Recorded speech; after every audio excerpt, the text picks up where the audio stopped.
This is Think Out Loud on OPB. I'm Dave Miller. Congress has ordered the U.S. Army Corps of Engineers to study what would happen if they turned off the turbines at three dams on the North Santiam and Mackenzie rivers.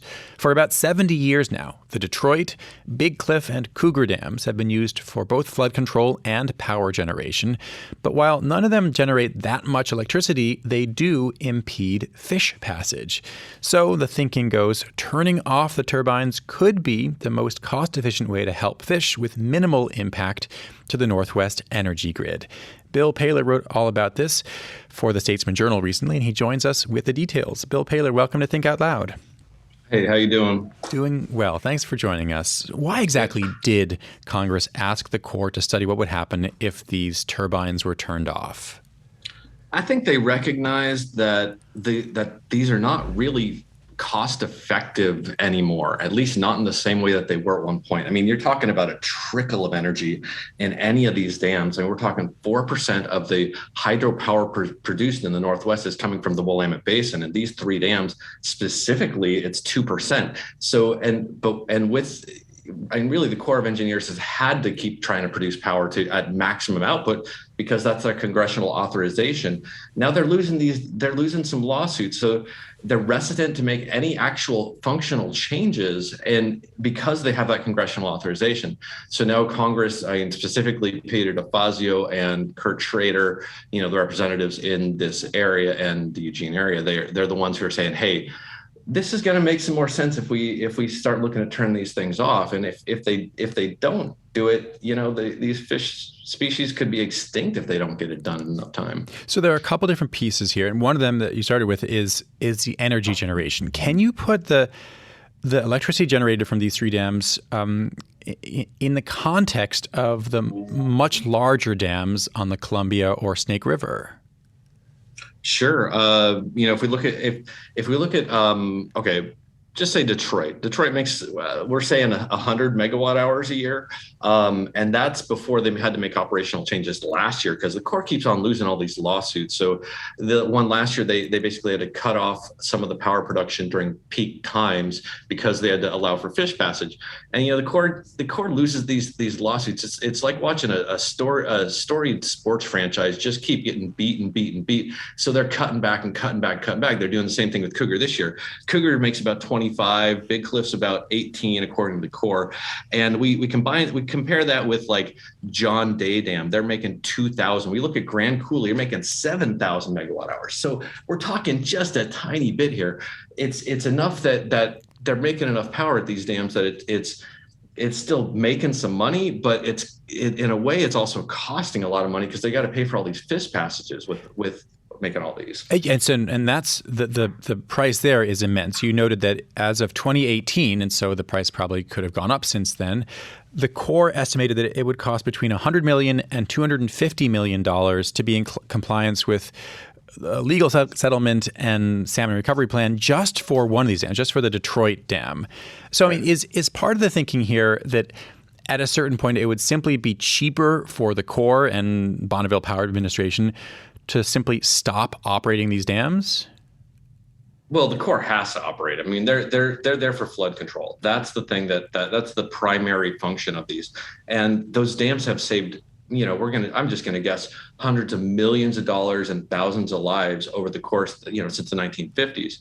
But these other operational items that they've been tasked with like hydropower and storage reservoir water, which never actually happens, but they've been operating those like that's the primary thing too. But really, it's the flood control. So I don't know if you can ever stop operating these dams because they are federally done and they're federally funded and federally authorized. That's where you get into these like areas of Congress said that you can do this. Congress said we had to do this. So Congress is the one who's going to have to tell us that we ain't going to have to make power there anymore.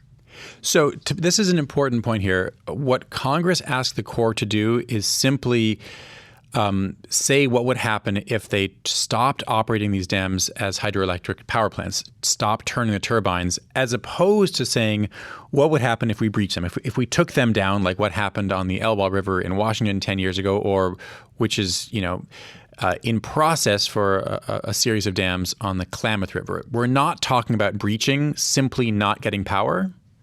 Right. That's at the point. And there could be a time when some of these dams, because like say Big Cliff, it is a re-regulating dam, and it's their primary thing is to make power at Big Cliff. That one could go away. I guess it would cost, I don't know, hundreds of millions of dollars.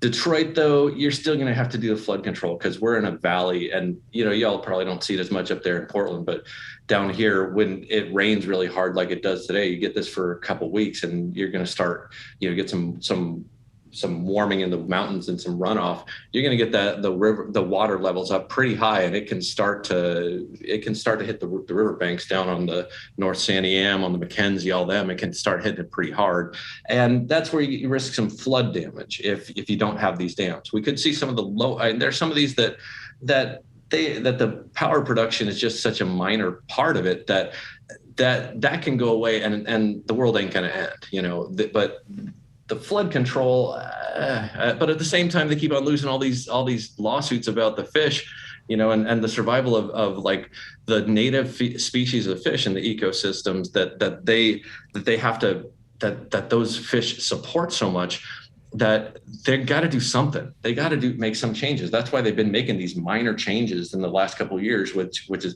basically cutting back how much they're using the turbines. Often sending something to, whether it's a state legislature or to Congress, for them to study it is a way for lawmakers to just seem like they're doing something without actually ever doing something. But do you get the sense that there's actually political will right now to have the court shut these turbines off? I do, and it's kind of the Homer Simpson theory of, you're almost darned if you do and darned if you don't, because if you don't turn them off, hey, we're still making power and we still have justification. And Congress didn't tell us to turn them off. If Congress tells us to turn them off, then do we create another problem? Like, do we leave little cities like, say, Finn Rock or areas that do they not have backup power generation for their area? And one way or the other, this study will get to Congress, and people will figure out, okay, are these dams really worth the money that we're having to put in, that the power is, that they're producing and selling to BPA? Are they really making money on that? And then are we as consumers, are we getting enough of a benefit out of that we're paying for it? And I say that us consumers, and I say that as I don't do that because I have solar, so I don't have to worry about that. Okay. What can I say? Bill Paler, thanks for joining us today. I appreciate it. Absolutely. Take care. You too. That's Bill Paler, a reporter for the Statesman Journal in Salem.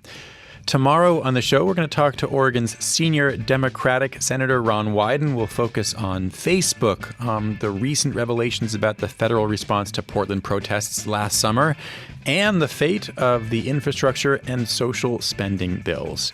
If you don't want to miss any of our shows, you can listen on the NPR One app, on Apple Podcasts, or wherever you like to get your podcasts. Our nightly rebroadcast is at 8 p.m.